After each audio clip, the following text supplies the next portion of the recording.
The Threads of Faith by L.S. Larkey, Chapter 2, The Weight of Strength and Mercy.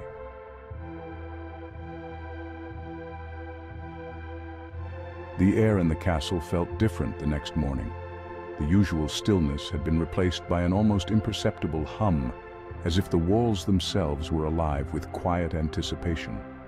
The boy, standing at the window of his room, felt a weight pressing down on him, the enormity of what had been revealed the night before swirling in his mind. The voice, the garment, the threads, each fragment of the mystery was like a puzzle piece, and he knew that solving it would change everything. His gaze drifted to the wardrobe, now closed once again, its doors seeming to hide the secrets within.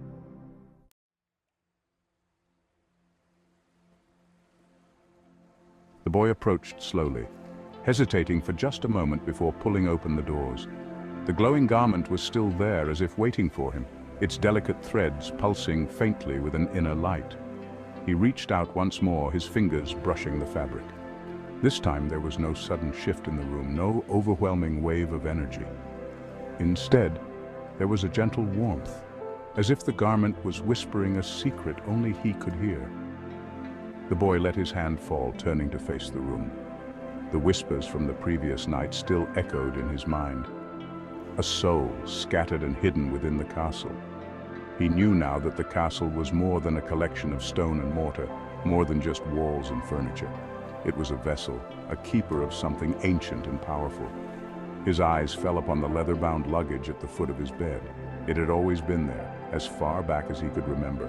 Simple, unassuming, but sturdy and well-made. He had never thought much of it before, but now, after what had happened, he couldn't shake the feeling that the luggage, like the garment, held a piece of the mystery. Cautiously, the boy knelt before the luggage. He ran his hand along its worn leather surface, feeling the weight of time in its cracked edges. As his fingers traced the outline of the brass buckles, a strange sensation washed over him, a soft, almost imperceptible vibration like the hum of a distant melody.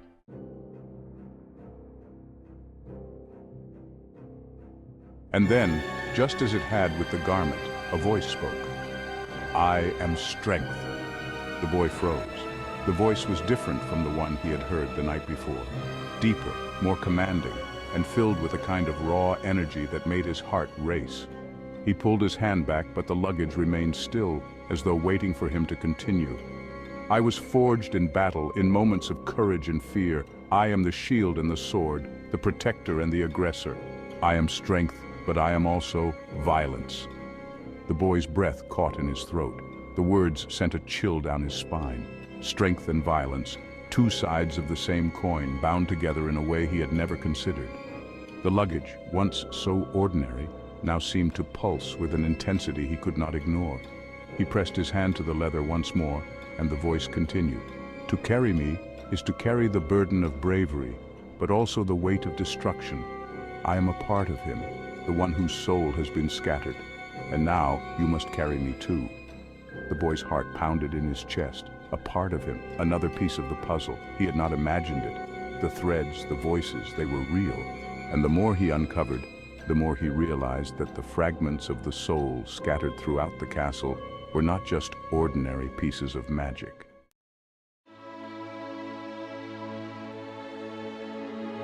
They were pieces of his father, who had died under strange and unexplained circumstances. Suddenly, the boy understood.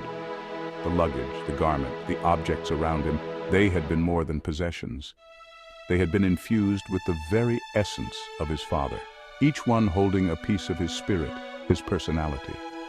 His mother, in her grief, must have woven these threads into the items to protect him, to ensure that his father's presence remained with him always. But why had she never told him? Why had she kept this secret?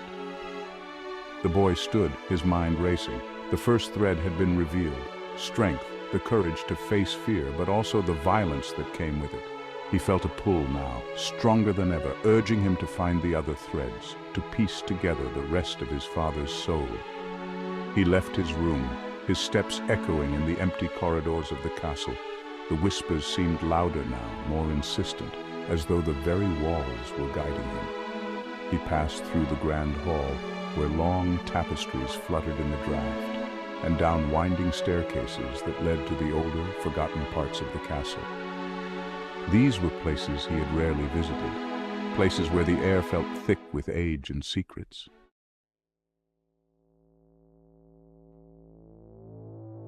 At the far end of a dusty corridor, he came to a door he had never opened before. The wood was dark and weathered, its surface etched with strange, swirling patterns. The boy hesitated for only a moment before pushing it open. Inside, the room was dim, lit only by the faint light that filtered in through a narrow window. The air was cool, and the scent of old books and forgotten things filled his nose. And there, in the center of the room, stood an old mirror, tall and ornate, its frame carved with intricate designs of vines and flowers. The boy approached cautiously. He had never seen this mirror before, and yet it felt oddly familiar, as though it had always been waiting for him. He stood before it, his reflection staring back at him in the dim light. But as he gazed into the mirror, something strange began to happen. The surface of the glass shimmered, and for a brief moment the boy's reflection was not his own. Instead, he saw a figure, tall, broad-shouldered, and draped in a flowing cloak. The figure's face was obscured, but there was something unmistakably familiar about him. The boy gasped, stumbling back, his heart racing. The figure in the mirror faded, and his own reflection returned. But the boy knew what he had seen. It was his father. The mirror had shown him a glimpse of the man whose soul had been scattered across the castle. The voice of the luggage echoed in his mind. To carry me is to carry the burden of bravery, but also the weight of destruction. The boy swallowed hard, his pulse still racing. His father's strength, his courage had been passed down to him, but so had the darker side, the violence, the anger. He would need to find the balance between them, just as his father had once done. The mirror stood silent now, its surface calm and still. The boy reached out and touched the frame, feeling the cool metal beneath his fingers.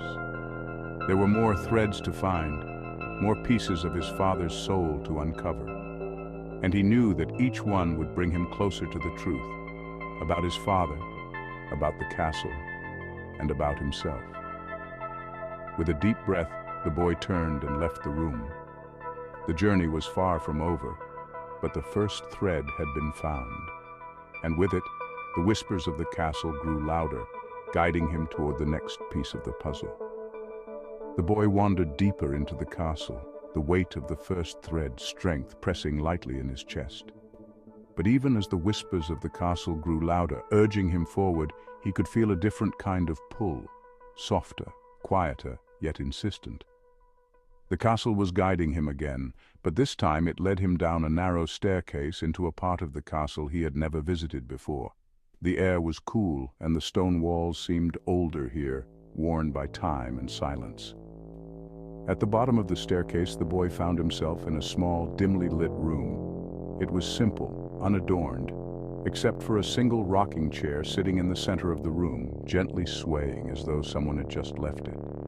The boy stepped closer, and as he did, the whispers seemed to fade, replaced by a soft, soothing voice.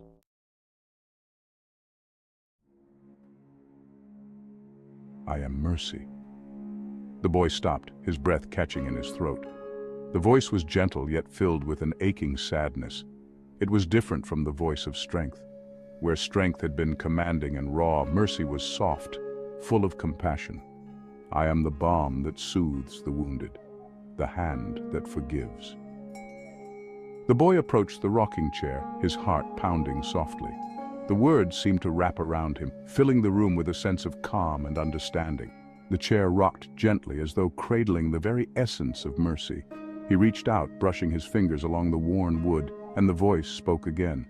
To carry me is to carry the weight of sorrow and forgiveness. I'm a part of him, the one whose soul has been scattered. Your father carried me, but it was not always easy. To forgive is to heal, but it is also to bear the burden of every wound. The boy felt a lump rise in his throat. Mercy, another piece of his father. He could see it now. His father had been strong, yes, but there had also been a quiet sadness in him, a weight that he had carried alone. the weight of forgiveness, of showing compassion in the face of pain. The boy could feel that weight now, pressing against his chest, a soft but powerful reminder that mercy required strength of its own. He knelt beside the rocking chair, his hand resting on the armrest. A single thread, glowing faintly, appeared beneath his fingers. It was softer than the thread of strength, but no less important. Gently, the boy pulled the thread free, and as he held it, a sense of peace washed over him. He stood, the thread of mercy joining the thread of strength in his pocket. The whispers in the castle grew louder again, but this time they were softer, more harmonious, as though the castle itself acknowledged the balance between strength and mercy.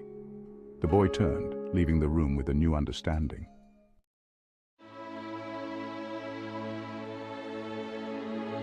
His father had been a man of strength, but he had also been a man of mercy. And now, as the boy gathered these threads, these pieces of his father's soul, he knew that both were essential. Strength without mercy was cold, unyielding, but mercy without strength was fragile, unable to endure. Together, they formed the balance his father had carried in life, and now they were the balance the boy would carry forward. With a deep breath, the boy continued his journey. The castle had more secrets to reveal and more threads to find.